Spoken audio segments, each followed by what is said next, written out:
അയർലൻഡിൽ ഇപ്പോൾ ടൈം രാത്രി 10:30 ആയിട്ടോ. 10:30 ആയപ്പോഴത്തേക്കും പെട്ടിയും കുട്ടികളൊക്കെ ആയിട്ട് ഞങ്ങൾ നേരെ ഡബ്ലിൻ എയർപോർട്ടിലാണുള്ളത്. അപ്പോൾ നവംബറിൽ ഫസ്റ്റ് വീക്കിൽ ഞങ്ങൾ എല്ലാ വർഷവും തന്നെ എവിടെയെങ്കിലുമൊക്കെ ടൂർ പോകണ പതിവുണ്ട്. അപ്പോൾ ഈ പ്രാവശ്യം നമ്മൾ ഹോളിഡേയ്സിന് പോകാനായിട്ട് പ്ലാനിട്ട് അങ്ങനെ റെഡിയായി വന്നേക്കാണ്. അപ്പോൾ അവർക്ക് സ്കൂളും അവധിയാണ്. പിള്ളേർക്ക് ആ വീക്ക് എന്ന് പറയുന്നത് നവംബർ ഫസ്റ്റ് വീക്ക് സ്കൂൾ അവധിയാണ്. അപ്പോൾ നല്ല തിരക്കുണ്ടാവേണ്ട ടൈമാണ്. ഇപ്പോൾ ഡബ്ലിൻ എയർപോർട്ടിൽ നല്ല തിരക്കുണ്ടാവും എന്ന് വിചാരിച്ച് തന്നെ അവിടെ ചെന്നത്. അവിടെ ചെന്നപ്പോഴത്തേക്കും പതിവിലും വിപരീതമായിട്ടാട്ടോ. അധികം തിരക്കൊന്നും കാണാൻ കഴിഞ്ഞില്ല. ഞങ്ങളുടെ ഫ്ലൈറ്റ് പോകുന്ന ആ കൗണ്ടറിൽ മാത്രമാണ് കുറച്ചെങ്കിലും ഒരു തിരക്ക് കണ്ടത്. അതുപോലെ ഞങ്ങളുടെ ഫ്ലൈറ്റ് രാത്രി 12:30 മണിക്കാണ്. അപ്പം ആ ടൈം ആയതുകൊണ്ടായിരിക്കും അധികം വേറെ ഫ്ലൈറ്റുകളൊന്നും ഇല്ലാത്തതുകൊണ്ടാണ് ആ കൗണ്ടറിൽ മാത്രം തിരക്കുണ്ടായിരുന്നത്. ഞങ്ങളെ കൂടാതെ ഞങ്ങളുടെ 2 ഫാമിലി ഫ്രണ്ട്സും കൂടെ ഉണ്ട് കേട്ടോ. ഹോളിഡേയ്സിന് പോകാനായിട്ട് മിക്കവാറും ഹോളിഡേയ്സിന് പോകുന്ന ടൈമിൽ ഇതുപോലത്തെ ഹോളിഡേയ്സ് ഷോർട്ട് ടൈം ഹോളിഡേയ്സിനൊക്കെ പോകുന്ന ടൈമിൽ ഈ 2 ഫാമിലി ഉണ്ടാവാറുണ്ട്. ഞങ്ങൾ ഒരുമിച്ചാണ് കഴിഞ്ഞ കുറേ വർഷങ്ങളായിട്ട് ഒരുമിച്ചാണ് പോകുന്നത്. അങ്ങനെയാണല്ലോ ചില ഫാമിലിയായിട്ട് നമുക്കങ്ങ് നല്ല സിങ്ക് ആവുമല്ലോ. അത് മാത്രമല്ല അവരുടെ പിള്ളേരും ഏകദേശം ഒരേ പ്രായമായതുകൊണ്ട് നമ്മുടെ പിള്ളേർ ഏകദേശം ഒരേ പ്രായമായതുകൊണ്ട് അവരങ്ങ് ജോലിയായിട്ടങ്ങ് നടന്നോളൂ. അല്ലെങ്കിൽ നമ്മുടെ പിറകെ നടന്ന് ബോറടിക്കണം എന്ന് പറഞ്ഞ് പിന്നെ ഹോളിഡേ തന്നെ അങ്ങ് കുളമാകും. അപ്പോൾ ഇതിപ്പോൾ നമ്മൾക്ക് അവരെ നോക്കേണ്ട കാര്യമില്ല. അവർ ആ ഏജിൽ ഒരേ ഏജ് ഗ്രൂപ്പ് ആയതുകൊണ്ട് അവരവരുടെ കാര്യങ്ങളൊക്കെ പറഞ്ഞ് വർത്തമാനമൊക്കെ പറഞ്ഞ് ഒരു സൈഡിൽ കൂടെ അങ്ങ് നടന്നോളും.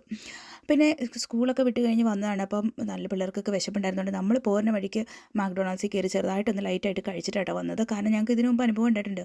10 മണിയൊക്കെ കഴിഞ്ഞ് കഴിയുമ്പോഴത്തേക്കും അവിടുത്തെ ഷോപ്സുകളെല്ലാം ക്ലോസ് ആവും. പിന്നെ ഫുഡ് നമുക്ക് കിട്ടത്തില്ല. അപ്പോഴത്തേക്കും പിള്ളേർക്ക് വിശപ്പ് ആയി കഴിഞ്ഞാൽ പിന്നെ പാക പണിയാവും. അപ്പോൾ നമ്മുടെ കൂടെ ഉണ്ടായിരുന്ന ഫാമിലി അവർ കഴിച്ചിട്ടുണ്ടായിരുന്നില്ല കേട്ടോ. അപ്പോൾ അവർ ചെറിയൊരു ഷോപ്പിൽ കയറിയിട്ട് അവർ ചെറുതായിട്ട് ലൈറ്റായിട്ട് മേടിച്ച സമയത്ത് ഞാനൊരു കോഫി മേടിച്ചിട്ടുണ്ടായിരുന്നു. ഒരു ടയർഡ്നെസ് ഒക്കെ ഒന്ന് പോട്ടെ എന്ന് കരുതി. അല്ലെങ്കിൽ അങ്ങനെയാണല്ലോ, കോഫിയോ ചായയോ എന്തെങ്കിലും കുടിച്ച് കഴിയുമ്പോഴത്തേക്കും നമ്മുടെ ആ ടയർഡ്നെസ് ഒക്കെ ഒന്ന് പോകുമല്ലോ. കുറച്ച് നേരം ഇനി ഫ്ലൈറ്റിലിരിക്കാനുള്ളതല്ലേ. സാധാരണ എയർപോർട്ടിൽ എത്തിക്കഴിയുമ്പോൾ ഞാൻ ചെറുതായിട്ടൊരു വെൻഡോ ഷോപ്പിംഗ് ഒക്കെ നടത്തുന്നത്. ഇന്ന് കണ്ടില്ല എല്ലാ ഷോപ്സും തന്നെ അടച്ചേക്കാണ്. ഇപ്പോൾ സമയം 11:30 ഒക്കെ കഴിഞ്ഞു. കാരണം ചെക്കിനും എല്ലാം കഴിഞ്ഞ് സെക്യൂരിറ്റി ചെക്കിനും എല്ലാം കഴിഞ്ഞ് കയറി കഴിഞ്ഞപ്പോഴത്തേക്കും 11:30 ഒക്കെ ആയി. 12 o'clock കേട്ടോ നമ്മുടെ ഫ്ലൈറ്റ്. അപ്പം ഇനി അവിടുന്ന് നമുക്ക് 4 hours ഉണ്ട് ഡബ്ലിനിൽ നിന്ന് ഗ്രീസ് വരെ എത്താനായിട്ട്. 3 hours 56 minutes ആണ്. അപ്പം നിയർലി 4 hours തന്നെ.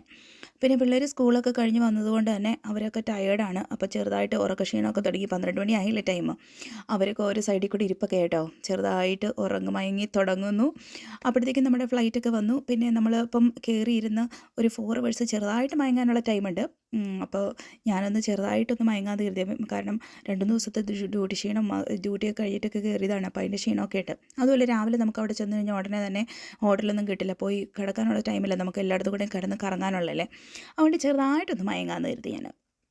അപ്പോൾ അത് ഗ്രീസും ഡബ്ലിനും തമ്മിൽ 2 hours ഡിഫറൻസ് ഉണ്ട് കേട്ടോ. അപ്പം 2 hours ഗ്രീസ് ഡബ്ലിനിൽ നിന്ന് 2 hours ടൈം ഹെഡാണ്. അപ്പോൾ ശരിക്കും പറഞ്ഞാൽ ചെറുതായിട്ടൊന്ന് മയങ്ങാനുള്ള ടൈമേ കിട്ടിയുള്ളൂ കേട്ടോ. അപ്പോഴത്തേക്കും ഗ്രീസ് എത്തിക്കഴിഞ്ഞു. വിൻഡോയിലൂടെ പുറത്തേക്ക് നോക്കി കഴിഞ്ഞപ്പോഴത്തേക്കും നിറച്ച് ലൈറ്റ് കാണാം. ഹില്ലിൻ്റെ മുകളിൽ നിന്നൊക്കെ ലൈറ്റ് കാണുന്നുണ്ട്.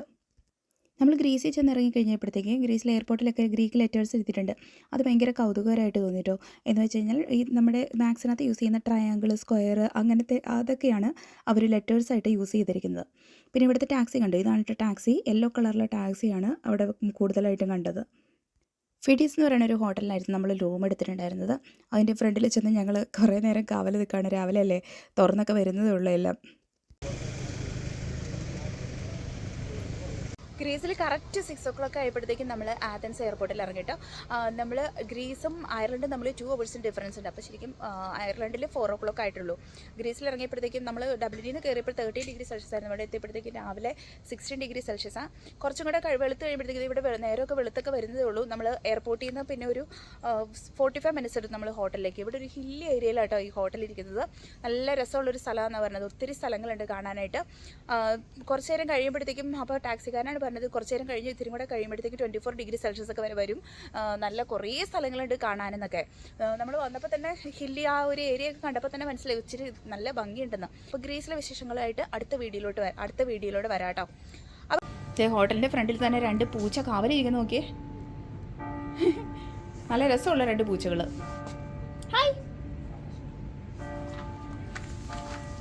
എൻ്റെ അമ്മയെ ചാടി കടിക്കോ? അയ്യോ, എന്തോ കിട്ടുമെന്ന് കരുതി ഞാൻ തോന്നുന്നു. എൻ്റെ അടുത്തോട്ട് വരുന്നുണ്ട്.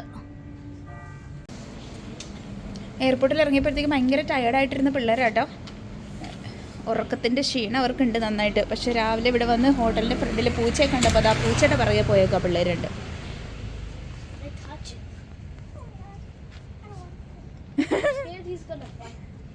പൂച്ച അടിക്കും കേട്ടോ. ഇനി എന്തെങ്കിലും കിട്ടുമെന്ന് വിചാരിച്ചായിരിക്കും നിങ്ങൾ രാവിലെ നിൽക്കുന്നത്. They want food. They want food, yeah. Now the cat. നമ്മുടെ സാധനങ്ങളെല്ലാം കൂടെ ഹോട്ടലിൽ തന്നു കഴിഞ്ഞാൽ ഒരു ക്ലോക്ക് റൂമിനകത്തോട്ട് കയറ്റി വെച്ചിട്ട് ഞങ്ങളൊരു മോർണിംഗ് വാക്കിന് ഇറങ്ങിയതാണേ. ആ ഹോട്ടലിന് തൊട്ടടുത്തുള്ള സ്ഥലങ്ങളൊക്കെ ഒന്ന് കാണാമെന്ന് കരുതി. അപ്പോൾ തൊട്ടടുത്തെന്ന് പറഞ്ഞു കഴിഞ്ഞാൽ എല്ലാം സ്ട്രീറ്റിൽ തന്നെ ഇരിക്കുന്ന കുറേ റെസ്റ്റോറൻറ്റ്സ് ഉണ്ട്. എല്ലാം ഒന്നും ഓപ്പൺ ആയിട്ടില്ല, കാരണം രാവിലെ അല്ലേ. പിന്നെ സൈഡിൽ ഇഷ്ടംപോലെ അരളിച്ചെടി നിൽക്കുന്നുണ്ട്. നമ്മുടെ നാട്ടിലേക്ക് അതേ സെയിം കളറിലുള്ള പിങ്ക് കളറിലുള്ള അരളിച്ചെടിയാണല്ലോ നമ്മുടെ നാട്ടിൽ കൂടുതലുള്ളത്. അതാണ് കൂടുതലും കണ്ടത്. പിള്ളേരോട് പ്രത്യേകം പറഞ്ഞു അതിനകത്തൊന്നും തുടരുന്നത്, കാരണം ഈ ഇടയ്ക്കാണല്ലോ ആ വാർത്ത വന്നത്, അരളിച്ചെടിയുടെ ഇലയോ പൂവോ കണ്ട് കഴിച്ചിട്ട് ഒരു കൊച്ചു മരിച്ച ഒരു സംഭവം ഉണ്ടായിരുന്നല്ലോ. അപ്പോൾ അതുകൊണ്ട് തന്നെ പിള്ളേർക്ക് പ്രത്യേകം താക്കീത് കൊടുത്തിട്ടുണ്ട്, അതിനകത്തൊന്നും ചെന്ന് പിടിക്കരുത്. കാരണം പിള്ളേരുടെ കാര്യമായതുകൊണ്ട് പറയാൻ പറ്റത്തില്ല, കാണുന്നതിലെല്ലാം പിടിക്കും. മോർണിംഗിലെ വ്യൂ തന്നെ കാണാൻ ഭയങ്കര രസമായിരുന്നു കേട്ടോ. അങ്ങ് ദൂരത്താണ് എല്ലാം. ബിൽഡിംഗ് എന്ന് പറയുന്നത് മിക്കവാറും ഉള്ളതെല്ലാം ഹില്ലിൻ്റെ മുകളിലാണ് ഇരിക്കുന്നത്, ഓരോ മലയുടെ മുകളിൽ വെച്ച്. പിന്നെ ഞങ്ങൾ അവിടെ ചെന്ന് കഴിഞ്ഞപ്പോഴത്തേക്ക് ഒരു മലയുടെ ഏറ്റവും മുകളിലായിട്ടൊരു ടെമ്പിൾ ഉണ്ടെന്ന് പറഞ്ഞു. അപ്പോൾ അവിടേക്കാണ് നമുക്ക് പിന്നീട് കുറച്ച് നേരം കഴിയുമ്പോഴത്തേക്കും പോകാനുള്ളത്. പിന്നെ ചർച്ചിൽ നിന്നൊക്കെ മണിയടി കേൾക്കുന്നുണ്ട്. അവിടെ 98% ചർച്ചകളാണ് കൂടുതലും ഉള്ളതെന്ന് പറഞ്ഞു. കൊച്ചു കൊച്ചു ചർച്ചകളുണ്ട്. അപ്പോൾ ചർച്ചകളിൽ നിന്നുള്ള മണിയടിയൊക്കെ കേൾക്കാം നമുക്ക്. Morning breakfast in Greece. Hello team, good morning from Greece. Good morning from Athens. രാവിലെ തന്നെ നമ്മൾ ലാറ്റയിലാണ് കേട്ടോ തുടങ്ങാൻ പോകുന്നത്. Say hi Kallu, Kevin. പിള്ളേരൊക്കെ ഇച്ചിരി ഒന്ന് ടയേർഡ് ആയിരുന്നുണ്ട്. അപ്പോൾ രാവിലെ അവർക്ക് ബ്രേക്ക്ഫാസ്റ്റ് ചിയേഴ്സ്. രാവിലെ ചായയോ എന്തെങ്കിലുമൊക്കെ കഴിച്ചാലേ ശരിയാവുള്ളൂ എന്ന് പറഞ്ഞു. അപ്പോൾ നമ്മൾ ഗ്രീക്ക് സ്റ്റൈൽ പാൻ കേക്ക് ആട്ടോ ഇവിടെ പിള്ളേർക്ക് പറഞ്ഞേക്കുന്നത്. നമ്മൾ ഗ്രീസിൽ വന്നിട്ട് ഗ്രീസിൻ്റെ ഫുഡൊക്കെ ട്രൈ ചെയ്യണ്ടേ. അപ്പോൾ ഗ്രീക്ക് സ്റ്റൈൽ പാൻ കേക്ക് പറഞ്ഞിട്ടുണ്ട്, ഓംലേറ്റ് പറഞ്ഞിട്ടുണ്ട്, അതെല്ലാം വരുന്നതേ ഉള്ളൂ. ഹോട്ടലിൽ തൊട്ടടുത്തുണ്ടായിരുന്ന ഒരു കഫേ ഷോപ്പുകാരെ അവരെ കുത്തിപ്പൊക്കി എഴുന്നേപ്പിച്ച് നമുക്കുള്ള ബ്രേക്ക്ഫാസ്റ്റൊക്കെ റെഡിയാക്കിച്ചേക്കാണ്. അവിടെ എല്ലാ റെസ്റ്റോറൻറ്റുകളും എല്ലാം തുറന്നൊക്കെ വരുന്നതേ ഉള്ളൂ. നമ്മളാണ് അവരുടെ ഫസ്റ്റ് കസ്റ്റമേഴ്സ്. എന്താണെങ്കിലും നമ്മളെ കണ്ടതോടുകൂടി അവർക്ക് ഭയങ്കര സന്തോഷമായി, കാരണം നമ്മൾ നല്ല തീറ്റപ്പണ്ടാരങ്ങളാണെന്ന് തോന്നി കാണുമായിരിക്കും. എന്തായാലും ഗ്രീക്ക് സ്റ്റൈലിലുള്ള പാൻ കേക്കും പിന്നെ ഓംലേറ്റും അങ്ങനെ കുറേ സാധനങ്ങളൊക്കെ മേടിച്ചു, കാരണം പിള്ളേർക്കൊക്കെ നല്ല വിശപ്പായിരുന്നു. പിള്ളേർക്ക് മാത്രമല്ല നമുക്ക് നല്ല വിശപ്പായിരുന്നു കേട്ടോ. കുറച്ച് ടീയും അതൊക്കെ കഴിച്ച് കഴിഞ്ഞപ്പോഴത്തേക്കും നല്ല ഫ്രഷനപ്പായി, നമുക്ക് നല്ല എനർജി ബൂസ്റ്റനപ്പൊക്കെ ആയിട്ട് നമുക്ക് കുറേ ദൂരം നടക്കാനുള്ളതല്ല, ഇനി ഉറങ്ങാനൊന്നുള്ള സമയമില്ല, കാരണം എക്സ്പ്ലോറേഷന് വന്നതാണല്ലോ.